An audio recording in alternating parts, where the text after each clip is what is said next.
Welcome to Invested in Climate. Protecting the planet and decarbonizing the global economy is the challenge of our time. We all have a role to play, and the opportunity we face is unprecedented. Invested in Climate aims to help people do more to address climate change through their work, investment, lifestyle, and activism. I'm your host, Jason Rissman. I support a growing community of top climate and ESG leaders as the Chief Experience Officer at Nationswell, and I'm an advisor to the climate practice at IDEO. I'm also an investor and startup advisor, and when it comes to climate action, I know I'll be a lifelong learner, always looking to have more impact. If you like what you hear, give us a good rating on Apple, Spotify, or wherever you found us. Sign up for updates and suggest ideas for future episodes at investedinclimate.com. Follow us on social, subscribe, and spread the word. Thanks for joining. LinkedIn data is showing that renewables and environment sector jobs will outnumber oil and gas jobs in total on our platform by 2023, which is this year. We have a small central team, but we are embedding a sustainability champion across each of the business groups so that they can move their teams to make the green decisions that are relevant for them in finance, in product design, in manufacturing, in our supplier group. Really, environmental sustainability at the end has to become everybody's responsibility in the company, and they need to have that front of mind. And you don't have to go it alone. So many more companies are jumping on board now. You talk to your peers. Hey folks, the race to address climate change is creating a whole lot of opportunity and a whole lot of work. Just to offer a sense of the scale, in the United States, the Inflation Reduction Act is expected to create 9 million new jobs. This is on top of an already booming climate job market. And climate isn't just tackled through newly created jobs, but also through new climate responsibilities within existing jobs. To learn more about the world of climate work, I sat down with two experts, Peggy Brannigan and Ellen Weinreb. Peggy is the Director of Global Environmental Sustainability at LinkedIn, where she has access to perhaps the world's best database of climate-related jobs. Ellen is the founder of Weinreb Group, a recruiting firm that is focused on filling sustainability and ESG leadership roles for over 10 years. Together, Peggy and Ellen provide a fascinating glimpse into the green job market, how it's evolved in recent years, the skills that are most needed, and of course, advice for hiring teams and job seekers. So whether you're looking for a job, looking to hire people, or just trying to anticipate the skills you'll need for the future, this episode should be helpful to you. Enjoy. Peggy and Ellen, welcome to Invested in Climate. So great to have you here today. Thanks for having us. Hi, Jason. Thank you. Well, Ellen, I know that you are in Berkeley nearby. Peggy, are you in the Bay Area as well? Yes, I'm down in the Silicon Valley. Fantastic. Well, thank you both for joining today. We've got a lot to talk about and really a hot and interesting topic for so many people because climate jobs are definitely in demand, and we're here to learn about the trends and understand the marketplace a bit more. We've got plenty of time to dive into the specifics, so let's first just get an understanding of where you're coming from, and then we could turn to what you're seeing. Ellen, will you kick us off and just tell us a bit about the work that you do? Sure. I own a boutique search firm, Weinreb Group, that places corporate sustainability leaders and their teams. Fantastic. And what drew you to work in sustainability initially? Well, I've been working in the sustainability field for 20 years. I was a consultant after business school, and I got a taste of what the corporate world was like through my clients like Hewlett-Packard and Levi Strauss. And then I realized that my superpower is connecting people. And so I decided to connect employers to employees by starting my own search firm, and that was 15 years ago. Great. Peggy, what about you? Yes, I lead global environmental sustainability at LinkedIn. And that means I have two responsibilities. First, I lead a cross-company program to implement our 3 climate pledges for carbon, water, and waste. And then secondly, I'm working with our product and engineering teams to launch sustainability solutions on our platform. Great. And how long have you been working in sustainability, and what drew you to the field? Like Ellen, I've been working in sustainability for about 20 years. And at some of that time in Europe, I worked with the US Department of State and the International School of Amsterdam and GRI, which many of the listeners will know is the Global Reporting Initiative. But really, what drew me to sustainability began in early days. I remember as a young girl scout helping with cleanups at our local parks, and it just kind of took off from there. Well, thank you both. We're going to move from learning about your backgrounds to now talking about the job market overall. And the job market, it's a topic that's always in the news. Throughout the pandemic, we heard about increasing wages and staff shortages. Then last year, we started hearing about layoffs, especially in the tech sector.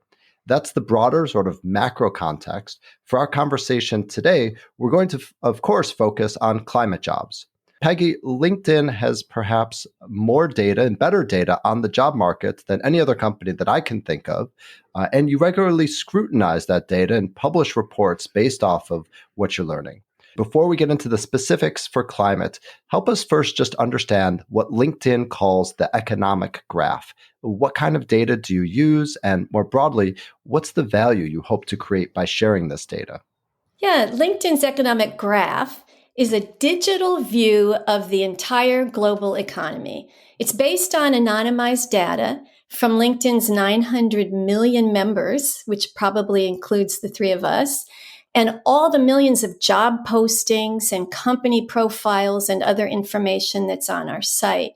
So our economists and our data scientists analyze the trends they are seeing in terms of skills, occupations, and industries.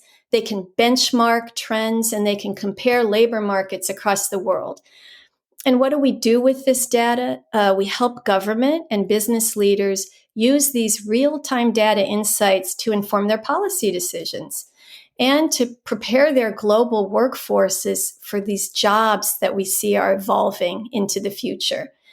And I just want to note that over the last couple of years, we've built a really strong green economy taxonomy. It's kind of a deeper lens on all this data.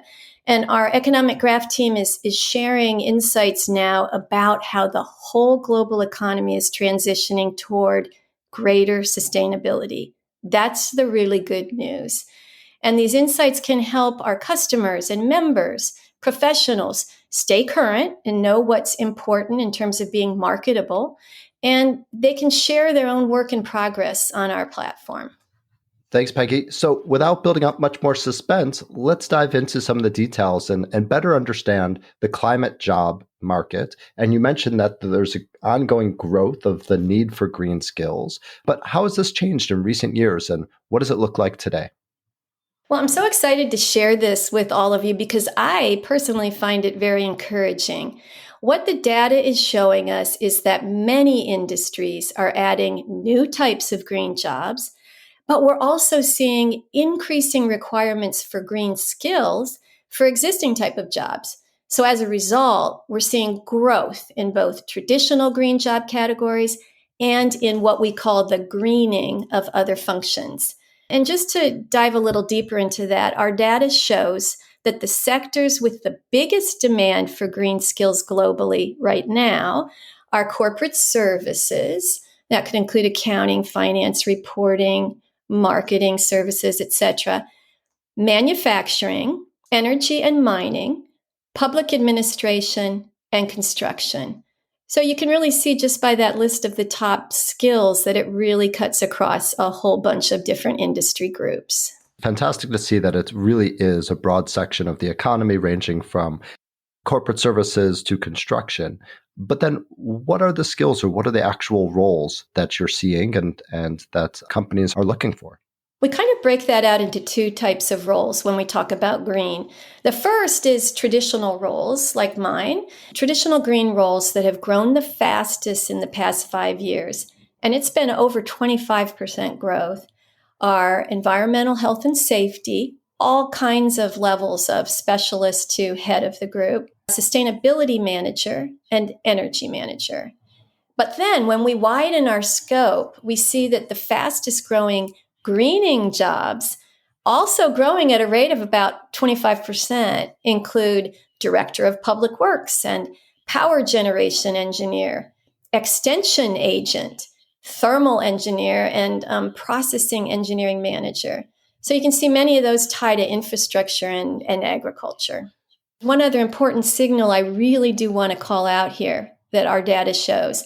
In the United States, LinkedIn data is showing that renewables and environment sector jobs will outnumber oil and gas jobs in total on our platform by 2023, which is this year.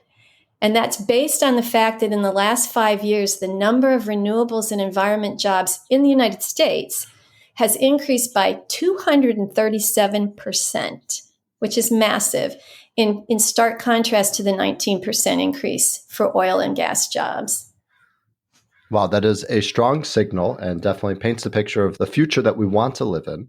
And tell us about geography. Is the green economy growing everywhere? You mentioned that renewable energy job growth is very strong in the United States, but I'm curious, even within the United States, are there geographies that are creating more climate jobs than others? And do you have a sense of what's driving that growth? Yeah, we can look at that too with our data because we have, actually more members now outside the US than in the US. So the big picture is good news. Our data shows strong green economy growth across the world, even in regions that are reliant on fossil fuels. Now, we do see some regional variation. In some parts of the world, both renewable energy and fossil fuel related job growth are occurring simultaneously and probably at about the same rate. In other parts of the world, renewables are growing faster.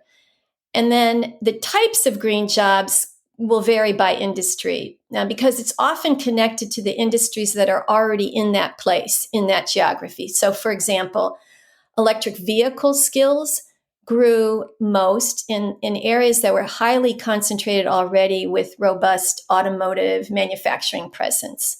It's important that government policy does have a significant impact on green economic job growth. We can use the EV example again. In markets that have used incentives from the government to drive electric vehicle demand, we're seeing faster growth in EV skills in those populations.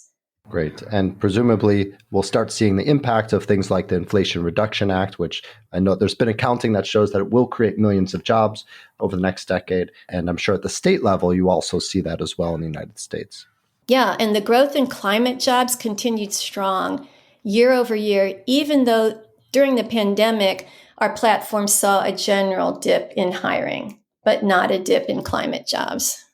Peggy, thank you for that 30,000-foot view. I think really illuminating and encouraging to understand the overall trends, both in terms of growth as well as the geographies and the trends and the skills that are needed. Ellen, let's turn to you and really be able to zoom in into a particular segment within the green job growth. You focus particularly on ESG and sustainability leaders. Let's get started first just by breaking down the jargon. What is ESG and how is it different from sustainability in your view? Well, some people use ESG and sustainability interchangeably, but there are distinctions. For example, ESG is largely used in the financial markets with investors. It stands for environmental, social, and governance. And it's a reporting framework that is easily understood and aligns with the corporate goals. Sustainability, on the other hand, is more reference to the triple bottom line, our people, planet, and profit. And that reflects a comprehensive way of talking about the interconnectedness of these issues. Great. And your work focuses on recruiting leaders in both of those categories. Is that right? That's correct. We have two types of clients, one in the corporate sector and the other in the finance sector. So in the corporate sector, that's including brands like Estee Lauder and Mars. And then in the finance sector, our clients are, for example, KKR and Bain Capital. So it's more private equity than finance, broadly speaking. And Ellen, you said that you've been working in this role for about 15 years. Tell us a bit about how you've seen the job market for ESG and sustainability leaders evolve over that time period. Yeah, we've been in the search business for, as you said, 15 years, and we have also been researching this jobs market for 15 years. So our research focuses on the profession. We partner with GreenBiz on their State of the Profession report that comes out every 2 years. And then we also do research on chief sustainability officers. So we're looking at those corporate leaders who hold the title chief sustainability officer. And so our research is with data numbers that are in the hundreds. And I just want to praise LinkedIn for their 900 million members and what a tremendous opportunity that is from a research perspective. So going back to our research with our data numbers in the hundreds, we've seen a lot of market influences that have really shifts in the job market. And there are three main shifts that we've seen, or I'd say drivers of change. One is diversity. So that's clients that are looking for a diverse slate of candidates. We found when we started our work 15 years ago that the majority of the sustainability leaders were white and male. And now we're actually finding the majority of the sustainability leaders and the professionals are female and white. So there's room for improvement on the diversity front. And our clients are asking us to present a slate of candidates that are diverse that helps move that forward. And then also, number two is the investor pressure. So investors are driving corporate action. And that's what we're hearing from our sustainability leaders. And number three is regulatory pressures. They're largely global, more in Europe than in the US. But in the US, there's the SEC's proposed climate rule that would require companies to disclose on their climate change numbers. And so we're seeing those as drivers for change and how it's evolved over time. That's really interesting to hear that you're seeing job growth result from investor pressure and regulatory pressure. And that brings us to the role of disclosures and reporting. There was a big headline a couple years back when PwC, one of the big four accounting firms and one of the largest professional services companies in the world, announced a $12 billion plan to hire 100,000 ESG professionals over the following 5 years. And perhaps that points to the need for disclosures and accounting and reporting. But let's talk about the size of that commitment for a second. What does a commitment like that illustrate for you? Well, it's a big announcement, and I really praise the accounting firms for their role in growing the pipeline of talent. There's clearly a demand for ESG and sustainability professionals who have leadership experience and subject matter expertise, either very specifically like around climate change or biodiversity. And this announcement and their commitment to hiring these large numbers of individuals really is a commitment by these consulting firms to grow the pipeline of talent. So, of course, it's not just accounting firms. And Ellen, from a look at your website, it's clear the range of companies that are looking for ESG talent. You mentioned Estee Lauder, also saw KKR, Mars, Wrigley, to Owen Corning. And so I'm curious, with your vantage point across these industries, what are the different skills that you're seeing to be in greatest demand? The breadth of these roles in the space has evolved considerably over the last, even I'd say 5 years. There's been two main growth areas. One is the team sizes have grown, and then also the specialized knowledge is a requirement. So in terms of the team size, our data has shown that the average team has grown from, let's say, 10 years ago to 8. That would be the team size, the sustainability team. There are plenty of companies, let's say Amazon and Apple, that have hundreds of people that are devoted to sustainability. And there's also companies that have a team size of 1.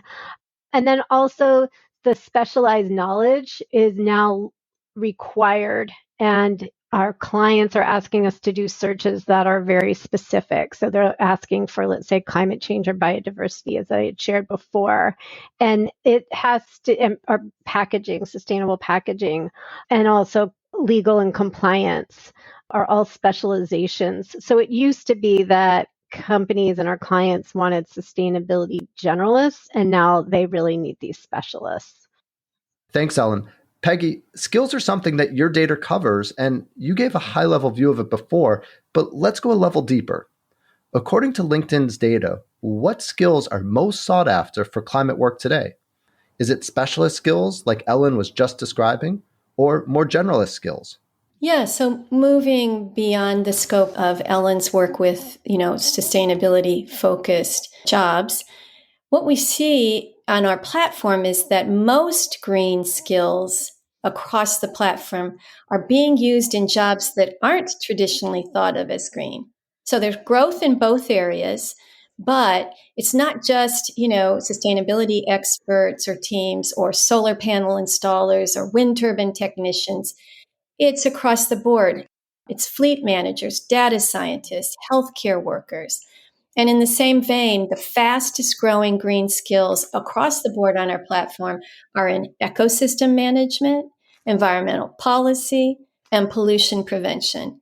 And if you think about those three, that makes a lot of sense in terms of, addressing climate issues in the ecosystem and then reporting, measuring, managing for mitigation and adaptation. I actually saw that LinkedIn reported that people with what you call green skills are hired faster than people without them. And the data that I saw showed that it's 1.5 times faster. Help us unpack what that means. Yeah, so we saw that green hiring was about 80% higher than other hiring happening on our platform 2 years ago in February of 2021. And that difference decreased a bit since then, but green hiring is still about 10% higher than other hiring as of December of 2022. And I think that ties to a bigger data insight on our platform, which is that what we've seen is the demand for talent with green skills is growing at 8%, while the supply of talent with green skills is growing at 6%. So that's really a call to action for our society to upskill more people across more occupations with their relevant green skills now. Upskilling people across occupation brings up the question of scale, as in how far across occupations will we ultimately go? LinkedIn's co-founder predicted that half of all jobs will be redefined by climate change. What do you think of that statement? Are you seeing evidence supporting it yet? And what needs to happen for it to become true? Well, we need to hope it will become true, and we are seeing evidence of it. Many of what we call the greening jobs from our list are related to infrastructure, construction, and buildings. These aren't new types of jobs, but they're jobs that now need to be done in a different, greener way. Why? Because workers in those job titles have to assess now the environmental impact of how they might site or build a project. They want to select more sustainable building materials. They want to operate buildings to use less energy, produce less waste, better conserve scarce resources like water. So that's just one example of what we're seeing happening, greening across many industries. Thanks, Peggy. So we've been flying at a pretty high level. Let's get closer to the ground and provide some guidance for the types of people and groups that you work with, namely companies that are hiring and job seekers. Let's start with the companies. For a company that needs to grow their ESG and sustainability teams, what's some practical advice that you'd offer? And what are some things that they should be thinking about today to craft the right role and find the best fitting talent? I have a few things to suggest humbly. And of course, these have worked well for me in building our team in the tech industry. So, with that caveat, first, I think it's helpful to establish a central team that's going to develop a strategy that's based on your specific business model. Because it's going to be different depending on the type of company you are and how you make money. For example, if you're Apple, you're going to want to focus primarily on your supply chain in terms of environmental impacts. If you're Pepsi, water's your most important issue. And then at LinkedIn and Microsoft in the tech industry, we're very focused on carbon because of our data centers. So you're going to need to address all the impact areas, but really with scarce resources and scarce time, focus on where you're going to have the biggest impact because of your business model. Set science-based targets and build a roadmap to 2030 if you can, not 2040, not 2050. That's going to be too late. And then the second big picture thing I would suggest is spread sustainability across your company. We have a small central team, but we are embedding a sustainability champion across each of the business groups so that they can move their teams to make the green decisions that are relevant for them in finance, in product design, in manufacturing, in our supplier group. Really, environmental sustainability at the end has to become everybody's responsibility in the company, and they need to have that front of mind. And you don't have to go it alone. So many more companies are jumping on board now. You talk to your peers. Next quarter, LinkedIn will be launching a new sustainability resource for companies and professionals who aren't sure where to start. So keep an eye out. I'll share more on my LinkedIn page. Fantastic. Ellen, what about from your view, especially for companies that are looking to recruit and hire new talent? What should they be thinking about, both to craft the right role, find the best fitting talent, and ensure that their teams are set up for success? To piggyback on what Peggy had shared about embedding, we do see not just the standalone sustainability function, but we are filling sustainability roles throughout the business, not just in the sustainability function. So there is that specialization. And the chief sustainability officer has a role in not just filling out for their team, but embedding it in the business. And I agree also with what Peggy said about sustainability is everybody's job, and there are certainly companies that are working towards that goal. In terms of advice specifically for hiring managers, specifically around, there are three pieces of advice. One is around benchmarking. So that is look at companies that are similar sizes, similar industries to get a sense of what their team structure is. And number two is around, I call it multi-factor balancing. So it's like consider the right balance of internal hires versus external hires, or specialists versus generalists, or influencers versus individual contributors. So in many ways, it's a multi-factor balancing act that is part of that those hiring decisions. And then also there's a needs assessment, or working with either a consulting firm or internally on a materiality assessment or risk assessment to determine what needs are most essential. Fantastic. Let's now turn to advice for job seekers. There's many people looking for work in the climate space, either because they're just beginning their careers, lost their job, or simply feel urgency to work on what I'd argue is both the greatest challenge and opportunity of a lifetime. So, what advice would you offer people looking for work in climate? Peggy, let's start with you. Surely there's no shortage of LinkedIn best practices that you can point to, but I'd also love to hear what stands out as most important specifically for climate job seekers. Yeah, thank you. I have this opportunity often. I have such a great deal of outreach from young professionals, especially that really want to make sure that their job includes some kind of a focus on climate action and improvement. So here are some of the things I share. One is, start with building out a basic level of competency, knowledge, and skills in sustainability. There's so many ways to do that. University courses and degrees, LinkedIn learning courses, lots of other offline and online resources. But you need to understand the fundamentals of climate change, the different impact areas, what are the, solutions, etc.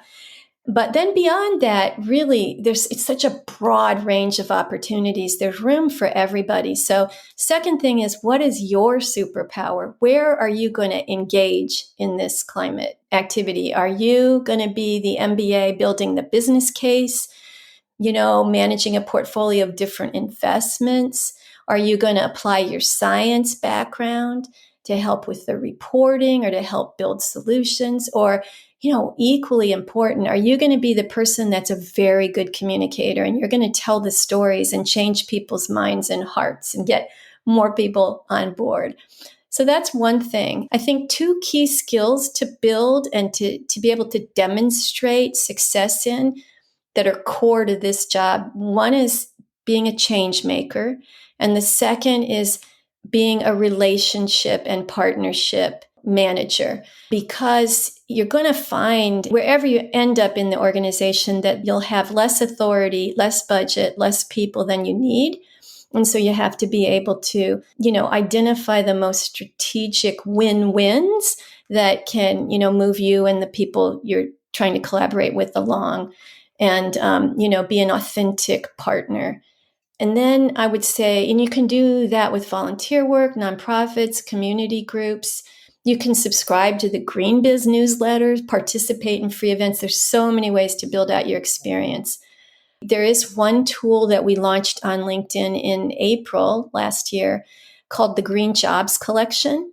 It should serve up a collection of jobs in green work in your geography.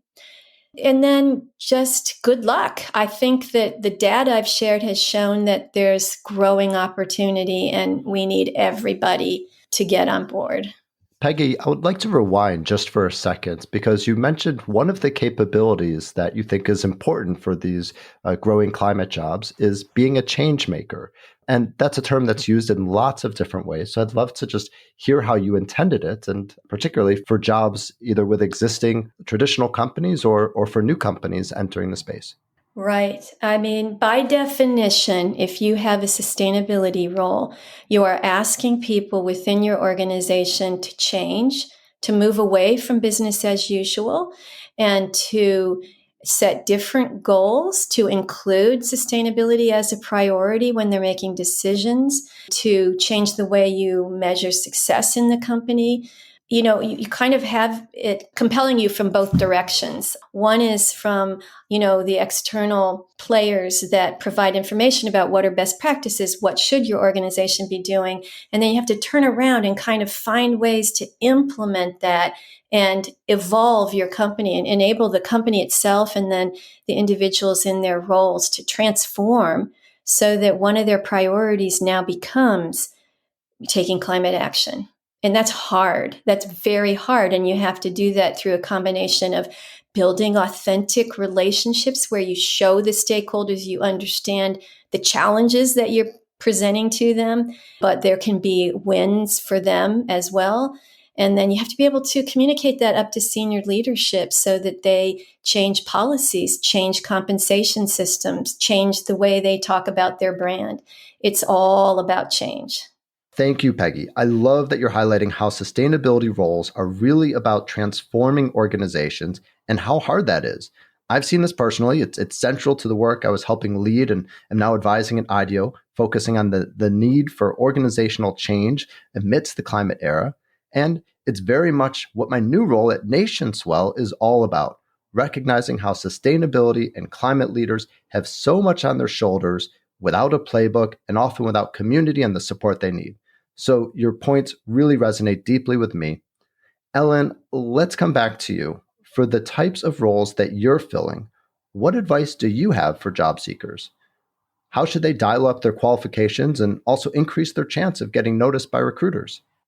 Yes, I think there's three pieces of advice. One is to network. That's all three of them. But anyway, that's the biggest one, is attend conferences, engage in social media. Number one is network. Number two is education, so upskilling. That means taking more courses or degrees, find opportunities to learn. And then the third is around building your personal brand. So when I had shared about social media, the other is what can you do to demonstrate your knowledge? And can you start your own blog or write about it? But what can you do to build your brand in the area that you're seeking? Thank you, Ellen. Network. Learn and get visible in the circles where you want to work. All great advice. So we've talked a bit about how this market has evolved. We've talked a bit about where it's at today. Let's look to the future and hear what you see for this year and beyond. How do you think the climate job market will change in the months and years ahead? And give us a sense of what you think will be driving that change. Peggy, will you kick us off? Sure. I think in the same way that all jobs or most jobs are becoming increasingly digital, more jobs are going to become increasingly green. And people are going to need to build more green skills. And we've talked about that quite a bit on this session today. What I hope we will see is more programs that can upskill workers and job seekers on green skills, including in the non-traditional roles, the everyday roles that are greening. Just to tag on to what Ellen said, first of all, I salute her for calling out the need for more diversity, because really that will improve so much the way that we tackle these problems when we have everybody involved in finding the solutions. But then also the networking. And one data insight we found on LinkedIn, which is pretty encouraging, is that the most useful networking is with your weak network. It's not with your direct relationships. It's with like second degree and third degree removed. And those people, if you connect with them, they can connect you with their network, and it can be very powerful. So there we go, a real insider tip, and it really offers strong encouragement to be bold and reach out expansively on LinkedIn. And I guess if that second or third connection is confused about why you're contacting them, clearly you can just tell them that LinkedIn has data that weak networks matter. All right, Ellen, what about you? What would you like to add? I agree with a lot of what Peggy said, and that every job in the future will have more green in it. And so I'm just picturing green pastures, and also that there's a significant growth in the financial sector in terms of ES jobs, and as the regulatory requirements are requiring companies to disclose more information, there are a lot of jobs that are coming on that. And then finally, a third point that we really didn't touch on much, but sustainability leaders are reporting a lot to boards and corporate boards. And so that's a skill that I'm seeing sustainability leaders who want to sit on boards, and also sustainability leaders who are reporting to their boards. And so that's another opportunity to upskill. Ellen, you bring up a really great point about the role of ESG and boards, which perhaps should be a future episode. Boards really didn't have to think about ESG issues in the past, and now boards are spending a lot of time talking about ESG risks and efforts, and it's requiring new skills and knowledge, not just for leaders and executives, but for the board members themselves too. Ellen, Peggy, thank you so much for being here today, for all your insights, and for all the work you're doing to help more people work on climate. Thank you, Jason. Thank you. This was wonderful. Thanks for joining us for this episode of Invested in Climate.